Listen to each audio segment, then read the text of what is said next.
What's going on, guys? We are back with the third video in this series of restarting or starting keto, how to do it. And in this one, we're talking about alternatives to the last video, which was more in depth on calculating and tracking macros. It is an important concept. You should probably learn to do it at some point. It's kind of like a nice skill to have in life, but you don't have to do it. And I know some people, they don't like to do it. It's overcomplicated. It's too much thought and effort, and stress. It adds stress. And you can start obsessing over it too. Yeah. And when you start counting macros, actually, there's some funny things that start to happen. You start wanting to sandbag your meals to the end of the day. You want to not eat at the start of the day, so you have all these calories for a big dinner and stuff. You are more attracted to calorie sparse foods. High volume foods. That's why most people that do an if it fits your macro style diet, they're eating rice cakes, popcorn, all this stuff that you can just eat a lot of it, but there's almost no calories to it. Mm-hmm. And that's kind of the conventional wisdom of dieting these days. You want foods that are not calorie dense. Keto is the exact opposite of that. And in my opinion, it's a better way. It's how the human body and the human brain works, right? We seek out calorie dense foods all throughout history. Yeah. So that's, again, the underlying, I think, theme with all of this is not fighting against your body. All of these things, it's we're trying to trick our body. Our body's too smart for that. Mm-hmm. You can't just eat popcorn and trick it into thinking it ate steaks, Yeah. You have to eat the steaks.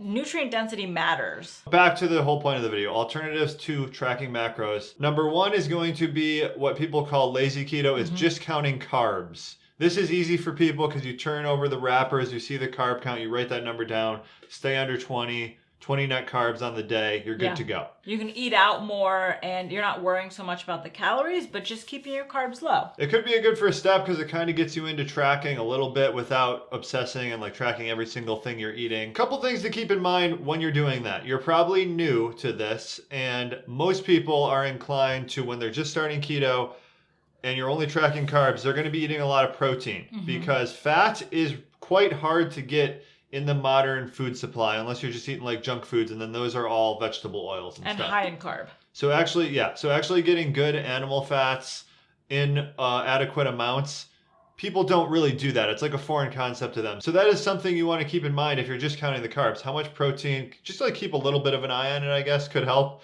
That's kind of the case to be made for tracking everything.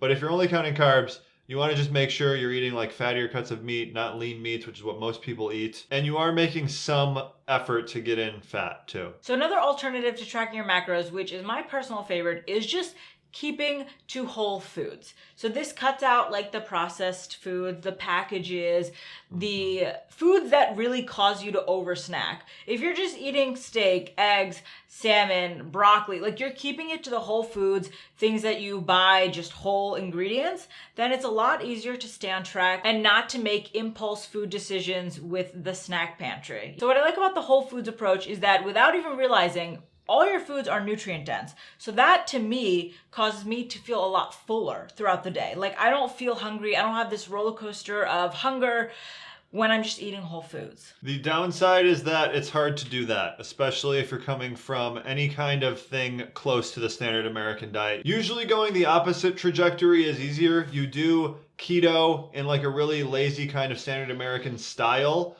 and you get off the carbs, off the blood sugar roller coaster, then it's easier to start eating more and more whole foods. Over the course of a couple of years, you can maybe achieve a mostly whole foods diet. If eating whole foods, everyone knows that's what the best thing is, but it's hard to do. So that's, again, to me, is kind of fighting against your body. Of course, if you can do it, you should do it. But it's easier probably for most people to start with keto, go with healthier replacements for junk foods, Halo Top ice cream, Quest bars, all that type of stuff in some kind of moderation is going to be better than doing a pretty strict diet for some period of time, then falling off. Another good way to go about this is to just download a list of keto-friendly foods. We have one on our website you can get. Put it on the fridge or something and just stick to those foods. When you're looking at all these alternatives, I think the big takeaway here is that you're not tracking your calories. With all three ways, you're just eating to satiety and maybe just focusing on your carbs. And that's, I think, a really good first step for everyone, because you don't want to feel restricted in so many different ways. Got to cut out the carbs, got to track my macros, got to be at a deficit, got to run on the treadmill every day.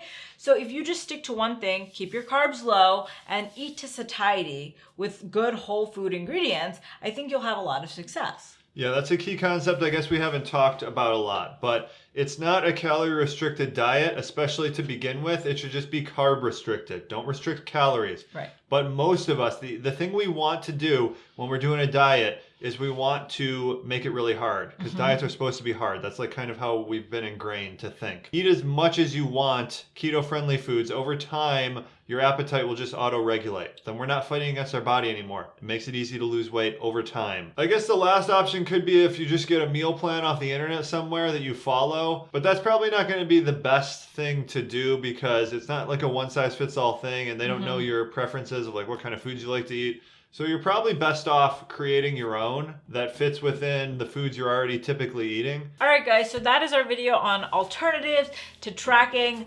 Tracking's a great tool, but if you don't want to do it, you have options, and we just gave them to you. So stay tuned for the next video.